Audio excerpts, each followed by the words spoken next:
Hey, it's time for Devotions from History again. March 24th of 1208 marked a link in a chain of events that really did affect a lot of history for a lot of people. It started in 1205 when the Archbishop of Canterbury, Cuthbert, died. Now, King John wanted to nominate his own man for Archbishop of Canterbury, but the monks had already elected a new archbishop, so they got into an argument about who would replace Cuthbert. Well, it was sent to the Pope in Rome, Innocent III, to decide. And Innocent said, I don't like either one of them. I'm going to send my own man, Stephen Langton.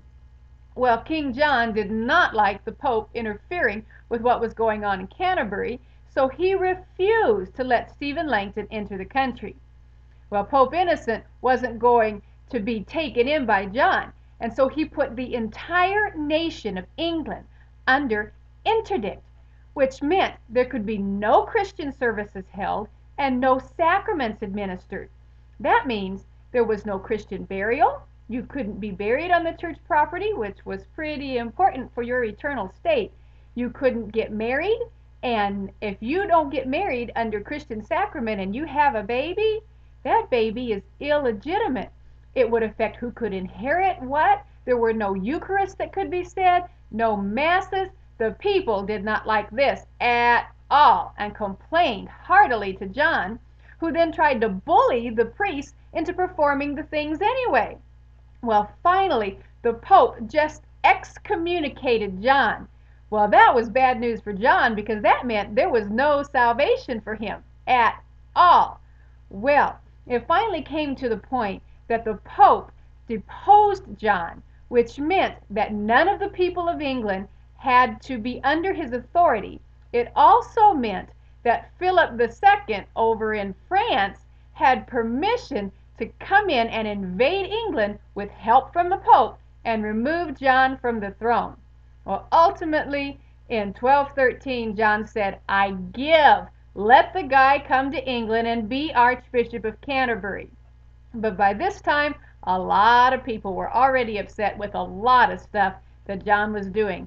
And so Stephen Langton came to be Archbishop of Canterbury and found the mess that was England. He and the barons got together and started talking about some changes that needed to be made. Well, those changes came to a head in 1215 when the barons, led by the Archbishop of Canterbury, Stephen Langton, convinced John, well, forced is maybe a better word, to sign the Magna Carta, giving more rights to the barons and the people of England. Well, by this point, John and the Pope were on the same page, and John complained to Pope Innocent, and the Pope said, they're challenging your authority? They're going to challenge yours, they'll challenge mine next. And so the Pope annulled the whole Magna Carta, excommunicated all the barons, and his own Archbishop, Stephen Langton.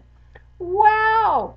Well, from there on, things really got to be a mess. There was a war, and by 1216, both John and Innocent III were dead, and we still know about the Magna Carta. Wow, what a story! You know, Jesus said to the disciples in Matthew that the Gentile rulers lorded over people, but that it was not to be so in Christianity.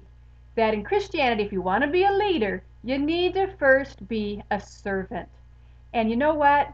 There is no place in Christianity for the political wranglings, for lording it over. There is a place for ministry and for servanthood. So let's learn a lesson from history and King John and Pope Innocent.